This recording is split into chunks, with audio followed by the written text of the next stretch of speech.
Number 21, we have to solve a set of simultaneous equations. That means we will have two equations. We need to find the value of x and y which fit both of the equations at the same time. So the first equation is 4 power x plus 3 equals to 32 times 2 power x plus y. We need to simplify this, and our target would be to bring it to common basis. So I break 4 into 2 power 2, so that becomes 2 power 2 whole power x plus 3. 32 can be written as 2 power 5 multiplied by 2 power x plus y. Now we know if we have a power over a number which is already in exponential form, both of the exponents will get multiplied to each other. So this 2 will get multiplied to x plus 3 and I will have 2x plus 6. So it will be 2 power 2x plus 6 equal to, here if the bases are same and we have a multiplication, the power should get added to each other. So that would be 2 power x plus y plus 5.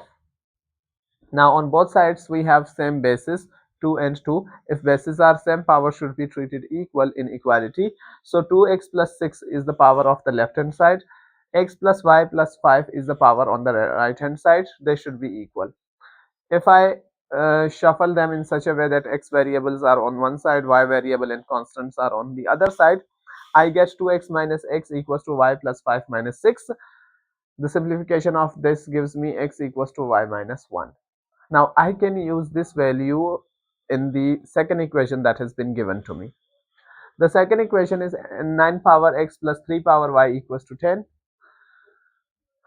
If I put x is equals to y minus 1, I will have 9 power y minus 1 plus 3 power y equal to 10. 9 power y minus 1 can be written as 9 power y divided by 9, because the negative power will go in the denominator, plus 3 power y equals to 10. I need to get rid of the 9 in the denominator, so I multiply 9 in the first term, in the second term, and on the right hand side. So this 9 and 9 get cancelled. I am left with 9 power y plus 9 times 3 power y equals to 9 times 10 is 90. Now 9 power y can be written as 3 power y whole squared plus 9 times 3 power y equals to 90.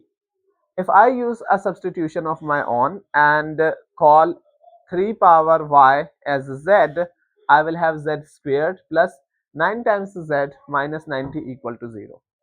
Now I need to break this 9z in such a way that the sum of it becomes 9z again and the product becomes minus 90z squared. So we took a kind of factorization of it and came to the conclusion that if I write it like 15z minus 6z, I will have 9z positive, but their product will be minus 90z squared. So we do the factorization and get two answers, z equals to 6 or z equals to negative 15. Since z is 3 power y, so 3 power y can be equal to 6, but 3 power y cannot be equal to a negative number. So we kind of just ignore the negative number. So 3 power y equals to 6. That means we take log on both sides. So Lg 3 power y equals to Lg 6. I have y Lg 3 equals to Lg 6. We take the quotient of both. I get y equals to 1.630. Remember, x was equals to y minus 1, so we need to find the value of x as well for the completion of solution. So x is equals to y minus 1. We put value of y equals to 1.630. Subtract 1 from it, so x is 0.630. In question number 22, we are given with an equation y equals to 5 times e power 0.2x. It says find the value of y when you are given that x is equals to 3. So wherever there is x, we put x equals to 3. So we have y equals to 5 times e power 0.2 times x. So we put x is equals to 3 here. That will become 5 e power 0.6. We just run these values in the calculator and find the value of y to be 9.1105. That's very simple. We did not need to use any log or something. Then it asks us to find the value of x when y is given to be 12. Now is a bit technical part. we take the equation y equals to 5 e power 0.2x. We need to find the value of x. Now x is unknown and it is in the exponent, so we would need log in the end eventually.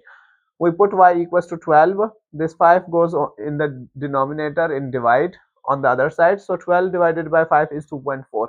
Now 2.4 is equals to e power 0.2x. I need to bring x down, so I will apply log on both sides. Since the base is e, so I will apply natural log. So ln 2.4 is equals to 0.2x times ln e. Ln e is 1, so 0.2 times x is equal to ln 2.4, which is 0.875. 0.875 is divided by 0.2 to get x, which is 4.377. In question number 23, they are asking us to express y in terms of x. Now remember, they are not asking about the solution. You have a single equation, it has y and x, two unknown. There's no way you can find the value of two unknown from a single equation unless you are given any extra additional conditions on it. So they just want us to show the values of y in terms of x. So it should have y on one side of the equation and x on the other side of the equation. That's it, the simplified form of it. Okay, so 10 power y equals to x plus 1.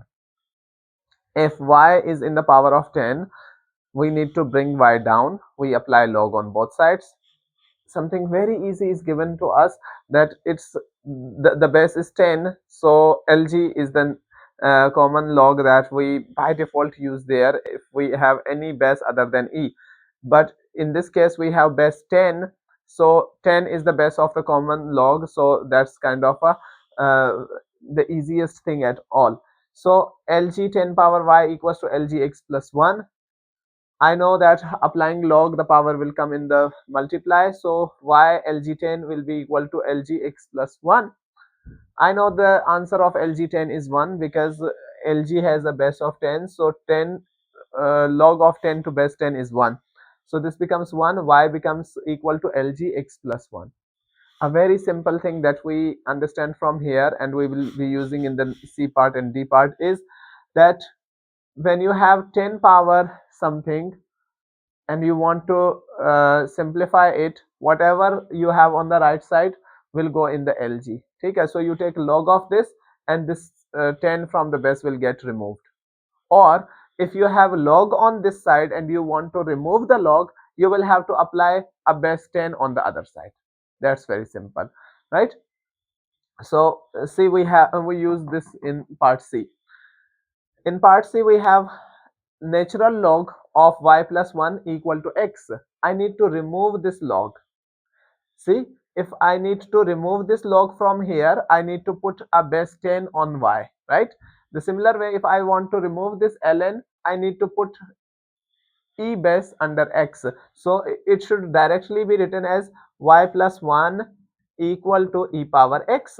This should be the simplest solution, and that will mean y equals to e power x minus 1. Although I have done it in a systematic way so that you don't need to remember it. See, ln y plus 1 equals to x. Can I write x as x times ln e, because ln e is equals to 1. Multiplying x with 1 really doesn't matter, does not make any changes. So I write x as x times ln e, right? Now we know that whenever you have something multiplied with logarithm, that something can go in the power. We always have said that log brings the power down in the multiply. So I can reverse that process, right? So if y lg10 is given, I can write it as lg10 power y. That doesn't matter, it's the reverse process. So can I write x times ln e as ln e power x? It's the same thing. Both of them have the same values. Now I have log on both sides. I can take the log inverse, or I can cancel log on both sides. It should not be said that cancel log on both sides. It's a function. Okay, so we take the inverse of it. We are left with y plus 1 equals to e power x. See, this is step that we could directly write, right? Now I need y. Y will be equal to e power x minus 1. We are doing the second part.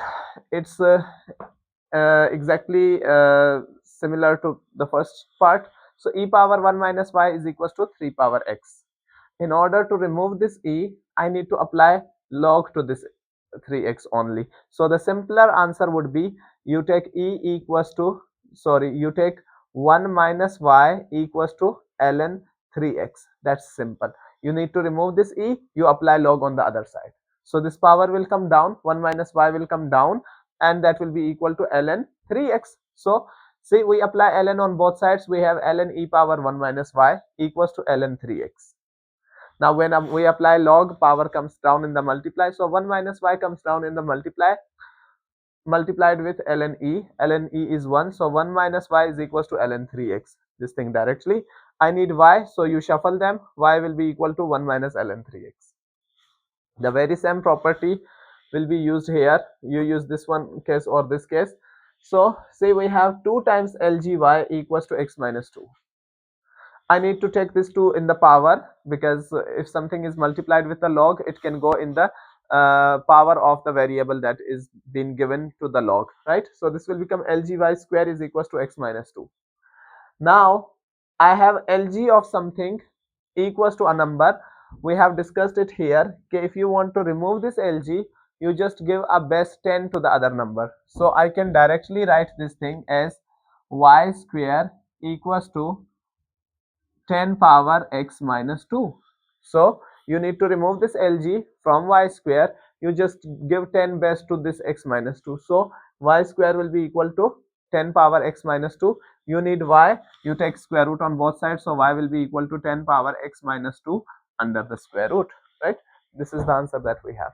Let's do it step by step. So we have lgy square equals to x minus 2. If I multiply x minus 2 with lg10, lg10 is just 1. Multiplying with it does not change the results. So I can take this x minus 2 in the power of 10 because of the lg property. Whenever you have something multiplied with log, that something can go in the power of the number that has been put inside log, right? So lgy square is equals to lg10 power x minus 2. Both side log can be cancelled, so we have y square equals to 10 power x minus 2. If I'm interested in the value of y, I can take square root on both sides, so I will have y equals to 10 power x minus 2 under radical.